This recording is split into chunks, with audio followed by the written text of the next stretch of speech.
Hi friends, అందరికీ నమస్కారం. ఈరోజు కథ 'ప్రేమే ఒక మాయ' ఎపిసోడ్ నంబర్ 15. ఈ స్టోరీ మీకు నచ్చితే తప్పకుండా లైక్ చేసి మన ఛానల్ని సబ్స్క్రైబ్ చేసుకోండి. ఇక స్టోరీలోకి వెళ్దాం. ఆదిత్యని ప్రియాని చంపాల్సిన అవసరం ప్రతీక్ ఏంటి అని సాత్విక్కి అర్థం కాలేదు. కానీ ఆదిత్య అతి కష్టం మీద ప్రియాని తన చేతుల్లోకి తీసుకుని రోడ్డు మీద నడక మొదలుపెట్టాడు. అడుగు వేయటానికి తనకే కష్టంగా ఉన్నా కూడా ప్రియా నీకేం కాదు, నిన్ను నేను కాపాడుకుంటాను అనంటూ సాత్విక్ ఆదిత్యని పిలవలేకపోయాడు. మెల్లిగా సాత్విక్ కూడా స్పృహ కోల్పోయాడు పూజ పక్కనే పడిపోయి. తర్వాత సాత్విక్ కళ్ళు తెరిచే టైంకి కేరళలో ఉన్నాడు. పూజకి సాత్విక్కి అక్కడ ఉన్న ఒక పెద్ద ఆయనే ట్రీట్మెంట్ ఇస్తున్నాడు. తన స్పృహలోకి వచ్చాక అక్కడి వాళ్ళని అడిగితే, మేము క్యాంపు నుండి తిరిగి వస్తుంటే రోడ్డు పక్కన స్పృహ లేకుండా పడిపోయి ఉన్నారు మీ ఇద్దరు. దిగి చూసాం. మిమ్మల్ని చూస్తుంటే ఎవరో మిమ్మల్ని చంపడానికి ప్రయత్నం చేశారని మాకు అనిపించింది. వెంటనే మిమ్మల్ని మా వెహికల్లో తీసుకుని ఆ ఊరు దాటగానే మా దగ్గర ఉన్న వాటితో మీకు ప్రాథమికంగా చికిత్స చేశాం. అప్పటికి మీ కండిషన్ కొంత బాగుంది అని మాకు అనిపించి ప్రాణానికి ప్రమాదం లేదు అని ఇక్కడికి తీసుకొచ్చాం. ఇది జరిగింది అని వాళ్ళు చెప్పారు. ఇక్కడ కొన్నాళ్ళుంటే మిమ్మల్ని చంపాలని చూసిన వాళ్ళకి ఈ స్థలం పెద్దగా తెలిసే అవకాశం ఉండదు కనుక కొన్నాళ్ల పాటు మీకు రక్షణగా ఉంటుంది అని పెద్దాయన అంటే, మిమ్మల్ని ఇక్కడే ఉంచి వైద్యం చేశాం బాబు అని చెప్పాడు అక్కడున్న ఒక అతను సాత్విక్కి. ఇలా ఆ రోజు ప్రతీక్ తనని పూజాన్ని చంపటానికి ప్రయత్నం చేస్తే తప్పించుకోవటం దగ్గర నుండి ఇప్పుడు ఇక్కడ చేరటం వరకు అన్ని తలుచుకొని పూజ వైపు చూస్తూ మౌనంగా ఉన్నాడు సాత్విక్. ఆ మరుసటి రోజు వేకువజామునకంతా పల్లవి చెప్పిన ప్లేస్కి చేరారు అందరూ. పెద్దాయన పంపించిన ఒకతను వీళ్ళని చూసి వాళ్ళ వివరాలు అడిగి తనొచ్చింది వాళ్ళ కోసమే అని ప్రశాంత్ గారి కుటుంబం మొత్తాన్ని తీసుకుని అక్కడి నుండి బయలుదేరారు. ఒక అరగంట తర్వాత ఆశ్రమానికి చేరారు అందరూ. అప్పటికే తెల్లారింది. పెద్ద ఆయన అక్కడే ధ్యానం చేసుకుంటూ ఉన్నాడు. ప్రశాంత్ గారి ఫ్యామిలీ మెంబర్స్ని తీసుకుని వచ్చిన అతను ఆయన దగ్గరికి వెళ్ళి చెవిలో మెల్లిగా చెప్పాడు వచ్చారు అని.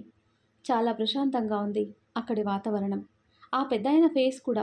దూరం నుండే రిత్విక్ వాళ్ళంతా ఆయనకి నమస్కరించారు. ఆయన వాళ్ళని రమ్మని ఒక కుటీరం లాంటి దానిలోకి తీసుకుని వెళ్ళారు.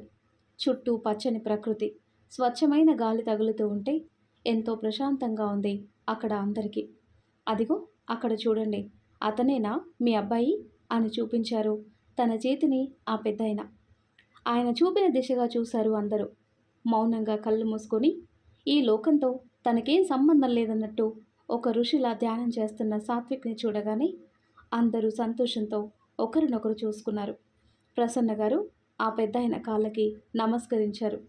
మీరు నా బిడ్డకి ఊపిరి పోసిన దేవుడు, మీ రుణం ఈ జన్మలో తీర్చుకోలేనిది అని తన కన్నీటితో ఆయనకి పాదాభిషేకం చేశారు. లేమ్మా, నేను ఒక సాధారణ మనిషిని, నేనేం దేవుణ్ణి కాదు. కాకపోతే మా పూర్వీకుల నుండి వస్తున్న ప్రకృతి వైద్యాన్ని కొనసాగిస్తూ కొంతమందికైనా ఉపయోగపడాలని సేవ చేస్తున్న మనిషిని అంతే అంటారు ఆ పెద్దాయన. అలా అనటం మీ గొప్పతనం. మీరు మాత్రం మాకు దేవుడితో సమానం. నాకు నా బిడ్డని ప్రాణాలతో తిరిగిచ్చారు అని ప్రసన్న గారు అంటారు. సరే అమ్మా, మీరు ఇక్కడే ఉండండి. తనని కాసేపు అలానే చూడండి. తర్వాత మెల్లిగా ఒకరి తర్వాత ఒకరు కలవండి సాత్విక్ని. మీకు పలహారాలవి మా వాళ్ళు తెచ్చిస్తారు అని అక్కడి నుండి వెళ్ళిపోయాడు ఆ పెద్దాయన. అందరూ అక్కడి నుండి సాత్విక్ని చూసుకుంటూ ఉన్నారు. లేడు అని అనుకున్న వాటిని తిరిగి చూడటం అందరికీ కన్నుల పండుగగా ఉంది. ఎవరి మనసుల్లో వాళ్ళు సంతోషపడుతూ సాత్విక్ ఎప్పుడు కళ్ళు తెరుస్తాడా అని ఎదురు చూస్తూ ఉన్నారు. ఇక అంతకంటే ఎక్కువసేపు సాత్విక్ని చూస్తూ ఉండలేక ప్రసన్న గారు సాత్విక్ దగ్గరికి వెళ్ళారు. ఆమెని అంతకంటే ఇంకా ఆపటం ఎవ్వరికీ ఇష్టం లేదు. అందుకని ఆమె కళ్ళు మూసుకొని కూర్చున్న సాత్విక్ పక్కనే మౌనంగా కూర్చుని కళ్ళారా తన బిడ్డని చూసుకుంటూ ఉంది. కాసేపటికి కళ్ళు మూసుకొని పిలిచాడు సాత్విక్, అమ్మా అని. ఆ మాటకి వెంటనే ప్రసన్న గారు తన పక్కనున్న సాత్విక్ని గట్టిగా హక్ చేసుకొని అంతవరకు భరించిన బాధని ఏడుస్తూ సాత్విక్ చుట్టూ చేతి వేసి, నా బంగారు తండ్రి, ఇన్నాళ్ళు నువ్వు లేవనుకొని పిచ్చిదాన్నయ్యాన్రా నేను. చాలు, ఇలా నిన్ను చూశాను. ఈ జన్మకి ఇంకేం అవసరం లేదు నాకు అని ఎన్నో రోజుల నుండి తను పడిన బాధనంతా సాత్విక్ దగ్గర సాత్విక్ సాత్విక్ అని అంటూ చెప్పుకొని తనివి తీరా తన బిడ్డని చూసుకున్నారు ప్రసన్న గారు. ఆ తర్వాత ప్రశాంత్ గారితో పాటు అందరూ సాత్విక్ చుట్టూ చేరారు. రిత్విక్ అయితే అసలు మాటలు కూడా రావటం లేదు. చూస్తూ ఉన్నాడు కన్నీళ్లతో. జయ, వినోద్ గారు, మానస, ప్రియ ఒక్కొక్కరు సాత్విక్ని పలకరిస్తూ మాట్లాడుతుంటే రిత్విక్ మాత్రం మౌనంగా ఉన్నాడు తన అన్నని చూస్తూ. రీతూ అని సాత్విక్ పిలవగానే టక్కున 2 అడుగుల్లో తనని చేరి, ఎందుకురా, నీకు స్పృహ వచ్చాక మా దగ్గరికి రాలేదు? కనీసం నువ్వు ఇక్కడ ఉన్నావని మాకెందుకు చెప్పలేదు అంటాడు రిత్విక్ బాధపడుతూ. నేను మీ దగ్గరికి రావాలంటే నా పూజ నార్మల్ కావాలి, అందుకే ఇక్కడే ఉన్నాను. పూజ నార్మల్ అయ్యాక వద్దామని. అంతేకాకుండా శత్రుశేషం కూడా ఉండకూడదు అని, ఇంకెవరి వల్ల అయినా మీకు ఆపద రాకూడదు అని. నేను ఇలా మీకు దూరంగా ఉన్నా కూడా మిమ్మల్ని కనిపెట్టుకొని ఉంటున్నాను అంటాడు సాత్విక్. సాత్విక్ మాటలు ఎవరికీ అర్థం కాలేదు కాసేపు. రిత్విక్ మాత్రమే అంటే అంటే ప్రతీక్ చావుకి కారణం అని అక్కడితో ఆగిపోతే, నేనే వాడిని చంపాను. కాదు కాదు, వాడే తనకి తానుగా చచ్చేలా చేశాను అంటాడు సాత్విక్. అప్పటి వరకు తన ఫేస్లో ఉన్న ప్రశాంతత స్థానంలో కోపం వస్తుంటే అందరూ అలా షాక్లో ఉంటే, నేను కాస్త నిలబడటం మొదలుపెట్టాక మెల్లిగా ఇక్కడికి కొంత దూరంలో ఉన్న ప్లేస్, అదే మీరు కూడా అక్కడ వెయిట్ చేసి ఉంటారు కదా, ఆ ప్లేస్కి ఏదైనా ఇక్కడికి కావాల్సిన వాటిని తీసుకురావటానికి వెళ్ళేవాడిని. అప్పుడే అక్కడున్న ఒక అతని దగ్గర ఫోన్ తీసుకుని మీ వివరాలు తెలుసుకునేవాడిని. ఎవరి దగ్గర నుండో తెలుసా అని అడిగాడు సాత్విక్. ఎవరి దగ్గర నుండి అని అడిగాడు ఎదురు ప్రశ్న రిత్విక్. విక్కీ చెప్పేవాడు నాకు అన్ని విషయాలు. అంటే విక్కీకి నువ్వు బ్రతికే ఉన్నావని తెలుసా అడిగాడు రిత్విక్. వెంటనే తెలీదు, కాకపోతే నేను కొంత నార్మల్ అవ్వటానికి దాదాపు 2 నెలలు పట్టింది. అప్పటికే నీకు యాక్సిడెంట్ జరిగి మెమరీ లాస్ అయింది. అప్పుడు నీకు ఇలాంటి విషయాలు చెప్తే బ్రెయిన్ స్ట్రెయిన్ అవ్వటం వల్ల ఇంకా ప్రమాదమని నీకేం చెప్పొద్దు అని నేను విక్కీ దగ్గర మాట తీసుకున్నాను. అందుకే వాడు అప్పుడప్పుడు నీకు కూడా తెలియకుండా అబ్స్కాండ్ అయ్యేవాడు. అంటే ఆ టైంలో నా దగ్గరికి వచ్చేవాడు. ఫ్రెండ్స్, గుర్తుంది కదా, స్టోరీ స్టార్టింగ్ ఎపిసోడ్స్లో కొన్నిసార్లు విక్కీ కనపడకుండా పోయేవాడు. రిత్విక్ ఫోన్ చేసినా నాట్ రీచబుల్ అని వచ్చేది. రిత్విక్ ఒకసారి ఎక్కడికి వెళ్ళావని అడిగితే, నన్ను సోలో చేసిన వాడిని చంపడానికి వెళ్ళాను తప్ప అని అంటాడు నవ్వుతూ. ఇంకోసారి కూర్గ్లో కావాలనే రిత్విక్ని హోమ్మేడ్ వైన్ అని చెప్పి బయటికి పంపించి తన పని తను చేస్తాడు. అలా సాత్విక్కి హెల్ప్ చేసినవాడు మన విక్కీ. మీ గురించి అన్ని విషయాలు ఫోన్లో చెప్పేవాడు ఎప్పటికప్పుడు. అంతేకాదు, నీకు ప్రియ దగ్గర కావటానికి మేం వేసిన ప్లానే కారణం. నీకు గుర్తుండే ఉంటుంది కదా, ఆ రోజు విక్కీ బాగా తాగేసి నిన్ను రెచ్చగొడితేనే కదా బెట్ వేసి నువ్వు ప్రియాని మొదటిసారి కలిశావు. పాపం ప్రియ ఆ పాపాత్ముడి వల్ల పడరాని కష్టాలు పడింది. ప్రియ పంకజం దగ్గరికి చేరే వరకు నాకు తెలీదు, కానీ ఆ తర్వాత ఎంక్వైరీ చేసి విక్కీ ప్రియా గురించి డీటెయిల్స్ సంపాదించాడు. పంకజం, శారదమ్మ గారు ఆ ప్రతీక్ని ఎలా బురిడి కొట్టించి ప్రియాని కాపాడారో కూడా మాకు తెలుసు. ప్రియాకి పంకజం సెక్యూరిటీ పెట్టింది కదా, వాళ్ళలో విక్కీ పెట్టిన మనుషులు ఉన్నారు. అలా ప్రియ ప్రతి కదలిక మాకు తెలుసు.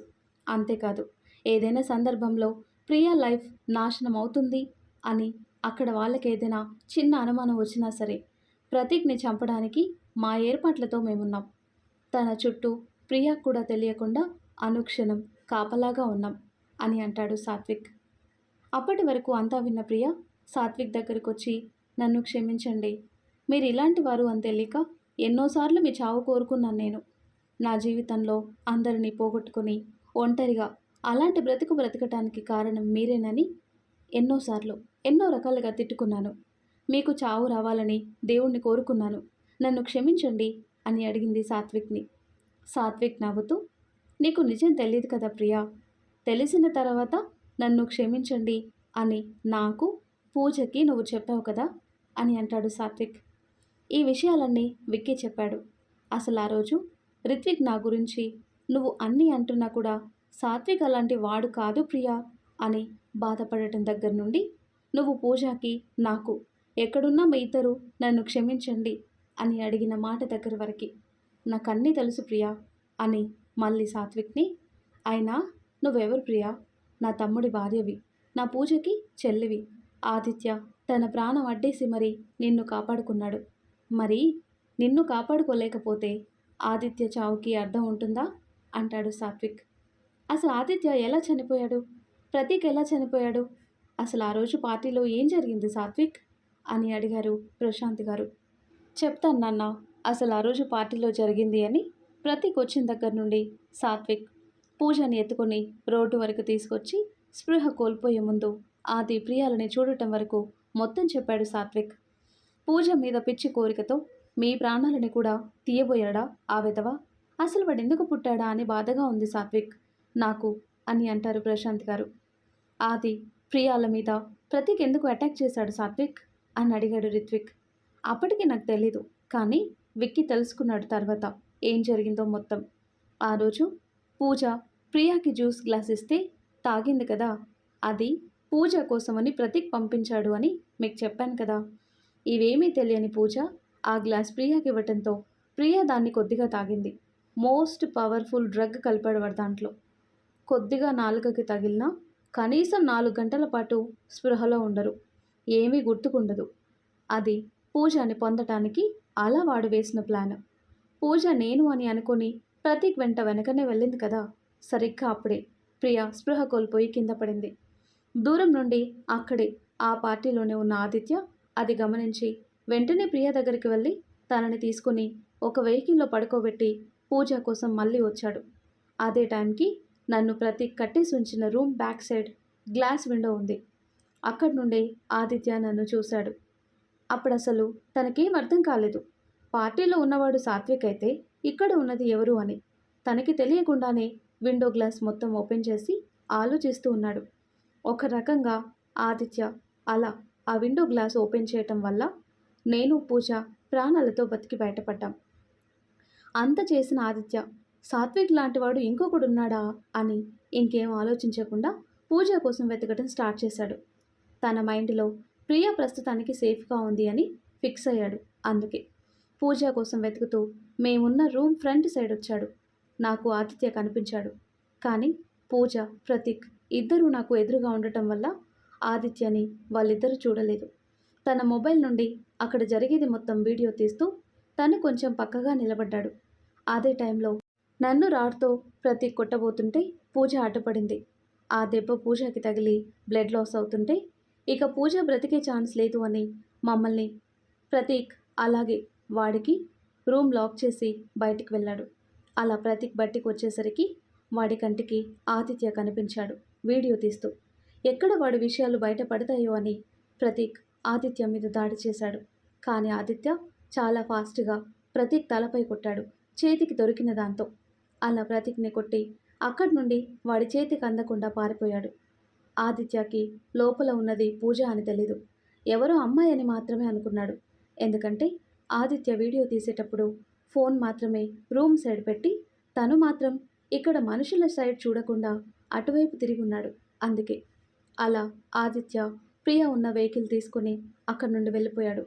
ఆ తర్వాతే ప్రతీక్ లైటర్ ఆన్ చేసి రూమ్లోకి విసిరాడు. అంటే ప్రతీక్ పెట్రోల్ పోసిన లైటర్ రూమ్లోకి విసరడానికి మధ్య కాస్త టైం తీసుకున్నాడు. ఆదిత్య అడ్డుపడ్డాడు కనుక. తర్వాత ఆదిత్యాన్ని ఫాలో చేసి ఆదిత్య వెహికల్కి యాక్సిడెంట్ చేశాడు ప్రతీక్.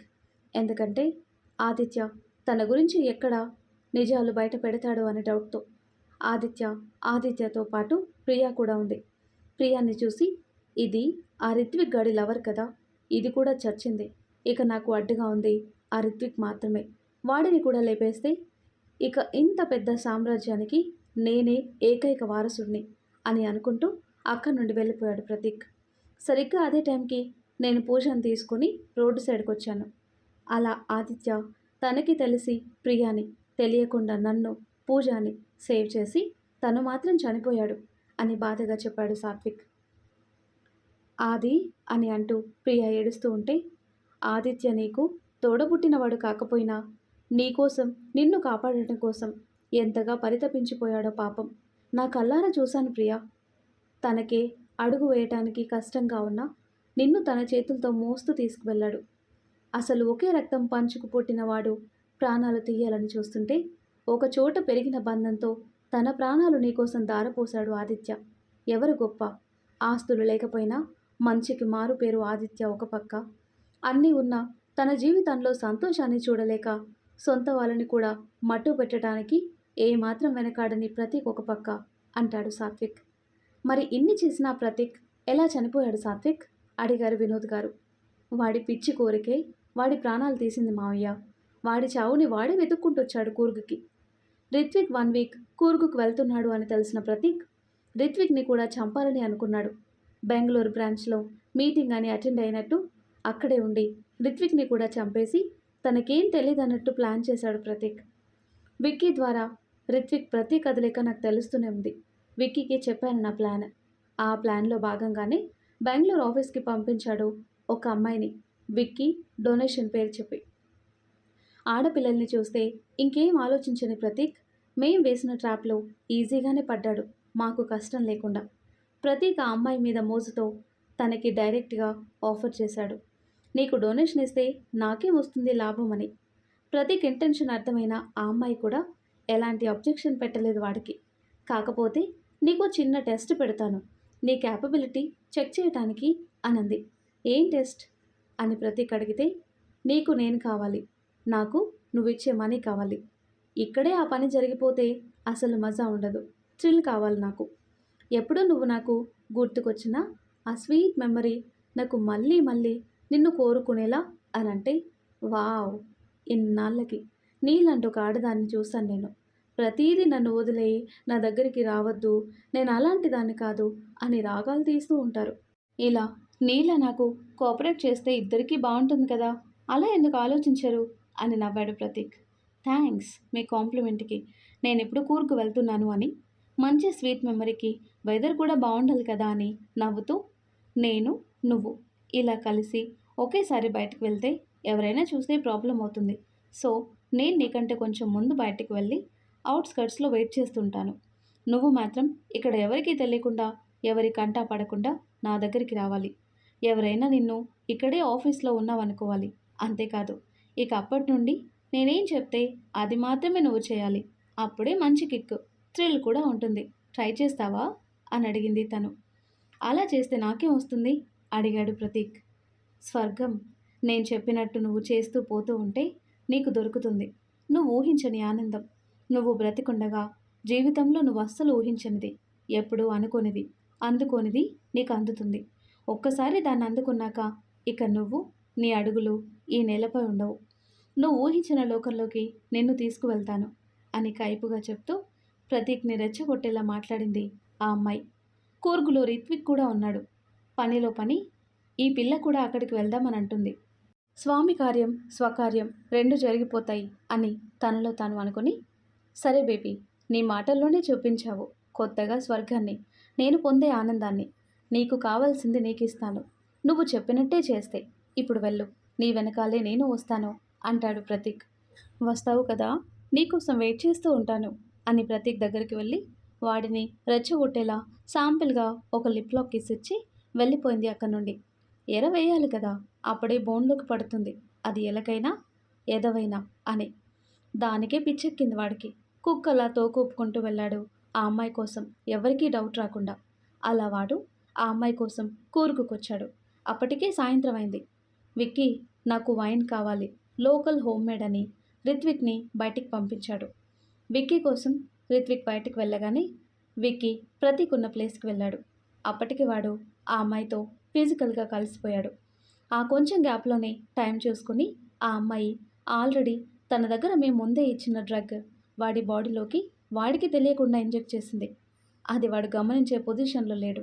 దానివల్ల వాడికి తన చుట్టూ ఏం జరుగుతుందో కూడా తెలియదు. ఒకలాంటి ట్రాన్స్లోకి వెళ్తుంది మైండ్. తర్వాత వాడిని పట్టుకొని కట్టేశాడు విక్కీ. చెప్పు, ఎందుకు పూజని చంపావు అని అడిగాడు విక్కీ. పూజ పేరు చెప్పగానే అలాంటి పొజిషన్లో కూడా వాడు పూజ పూజ అని కలవరిస్తూ ఉన్నాడు. అప్పుడు అనిపించింది మాకు, పూజ అని వాడు ఎంతలా కోరుకున్నాడు అని. పనిలో పనిగా వాడు చేసిన దారుణాలన్నీ వాడి నోటి వెంట తెలుసుకున్నాం. అందుకే ఆదిత్య ఎలా చనిపోయాడు అని మాకు తెలిసింది. రిత్విక్ని చంపడానికి వేసిన ప్లాన్ కూడా చెప్పాడు. కానీ అది ఇంప్లిమెంట్ కాకూడదు అని వాడిని చంపేయాలని ఫిక్స్ అయ్యాను. వాడి కట్లు విప్పి ఇంతకుముందు మాకు హెల్ప్ చేసిన అమ్మాయిని పూజలా రెడీ చేసి ఒక జీప్ బ్యాక్ సైడ్ కూర్చోబెట్టాను. మత్తులో ఉన్న ప్రతీక్ కాస్త దూరం నుండి ఆ అమ్మాయిని చూసి పూజ పూజ అని కలవరిస్తూ అడుగులు ముందుకు వేశాడు. అది కొంచెం ఫారెస్ట్ అవ్వటం వల్ల కాస్త స్లోగా జీప్ మూవ్ చేశాను. వెనక ఆ అమ్మాయిని మాత్రమే కూర్చోబెట్టి రా ప్రతీక్ రా ప్రతీక్ అని పిలుస్తూ ఉండమని చెప్పాం. వాడలా అలా పరిగెత్తుతూ వచ్చాడు జీప్ వెనకే. ఇరుకు దారిలో చెట్ల మధ్యనున్న కొంచెం షార్పుగా ఉన్నవి వాడి బాడీలోకి దిగుతూ గాయపరుస్తూ ఉన్నాయి. దారంతా ఒకటే ముళ్ళ పొదలు. ఆయన అలానే వచ్చాడు. అప్పటికే వాడి శరీరం అంతా గాయాలయ్యి బ్లడ్ లాస్ అవ్వటం మొదలుపెట్టింది. అలానే వాడిని చాలాసేపు తిప్పాను. ఆల్మోస్ట్ వాడు కొన ప్రాణాలతో ఉన్నాడు అని నాకు అర్థమయ్యి వాడిని రోడ్డు మీదకి తీసుకుని వచ్చి వదిలేయాలి అని అనుకున్నాను. ఆ పక్కనే ఉన్న కాస్త లోతైన ప్లేస్లోకి జారిపడి ఆ కొన ప్రాణం కూడా పోతుంది, ఇక వాడి పీడ శాశ్వతంగా వదిలిపోతుంది అని అనుకున్నాను. అందుకే వాడిని బెంగళూరు ఆఫీస్ నుండి ఎవరు చూడకుండా ఎవరి కంటా పడకుండా బయటికి రావాలని అన్నది. ఎలా అయితే పార్టీలో నా స్థానంలోకి వచ్చి మన జీవితాల్లో కల్లోలం సృష్టించాడో అలానే ఇప్పుడు వాడిని వదిలించుకొని తిరిగి నా స్థానంలోకి నేను రావాలనుకున్నాను. మధ్యలో వచ్చిన ప్రతీక్ మధ్యలోనే పోవాలి అని నేను అనుకున్నాను. కానీ అనుకోని పరిస్థితుల్లో నేను ఊహించని విధంగా రిత్విక్ కార్కి ఎదురుగా వాడు రావటం, రిత్విక్నే వాడిని నేను అనుకుని హాస్పిటల్కి తీసుకెళ్లాడు. అప్పుడు వాడు చనిపోతే నేనే చనిపోయాను అని మీరంతా అనుకున్నారు. నేను మీ దగ్గరకు వచ్చి నేను బ్రతికే ఉన్నాను అని చెప్పాలనిపించింది. కానీ అప్పటికే రిత్విక్ చేయించిన ఎంక్వైరీలో నా గురించి, అదే ప్రతీక్ డెత్ గురించి అసలు విషయాలు రిత్విక్కి తెలిసాయి. అసలే గతం మర్చిపోయిన రిత్విక్ నేనే నిజమైన నీ అన్నని అని చెప్తే నమ్మే పరిస్థితిలో ఉన్నాడో లేదో అని సందేహంగా ఆగిపోయాను. అందులో పూజ కండిషన్ కూడా అప్పుడు కాస్త అబ్నార్మల్గా ఉంది. పూజకి ఏదైనా జరిగితే నేను ప్రాణాలతో ఉండను. మరి అలాంటప్పుడు నేను చనిపోయాను అని మీరంతా అనుకున్నా మీకు నేను బ్రతికే ఉన్నాను అని చెప్పి లేని ఆశ కలిగించటం ఎందుకని ఆగిపోయాను. కానీ మీ చుట్టూ మీకు కూడా తెలియకుండా అనుక్షణం కాపలాగా ఉన్నాం. ఎప్పటికైనా నేను మీ దగ్గరకు వచ్చేది అనంటే అది కేవలం పూజతో పాటే అని నిర్ణయం తీసుకున్నాను. విక్కీ మాత్రం నాకు చాలా హెల్ప్ చేశాడు. మీ గురించి ప్రతి చిన్న విషయం నాకు తెలిసేలా చేశాడు విక్కీ. ఎన్నిసార్లు అడిగినా నేను రాలేదు మీ దగ్గరికి. ఎక్కడ విక్కీ మీకు నిజం చెప్తాడో అని మాట తీసుకున్నాను వాడి దగ్గర. అసలు వాడు ఎంతగా నలిగిపోయాడో నాకు మీకు మధ్యన. కానీ ఎప్పుడూ నవ్వుతూనే ఉండేవాడు. ఎందుకురా నీకు మేమంటే అంత అభిమానం అంటే ఏమంటాడో తెలుసా రీతూ? నేను కూడా అందరినీ పోగొట్టుకొని సోలోగా మిగిలాను. కానీ రీతు నన్ను చేరదీసి నీలానే నీతో సమానంగా చూశాడు నన్ను. మరి అలాంటప్పుడు ఒక తమ్ముడి కోసం అన్న ఇలా ఈ మాత్రం కూడా చేయకూడదా అని ఇలా జరిగింది మొత్తం వివరంగా చెప్పాడు సాత్విక్ అందరికీ. మరి ఆ తర్వాత ఏం జరుగుతుందో నెక్స్ట్ వీడియోలో తెలుసుకుందాం. ఫ్రెండ్స్, నెక్స్ట్ ఎపిసోడ్తో ఈ స్టోరీ కంప్లీట్ అవుతుంది. మరి ఈ స్టోరీ మీకు నచ్చితే తప్పకుండా మీ అభిప్రాయాన్ని కామెంట్ చేయండి. అలాగే లైక్ చేసి మన ఛానల్ని సబ్స్క్రైబ్ చేసుకోండి. Thanks for watching.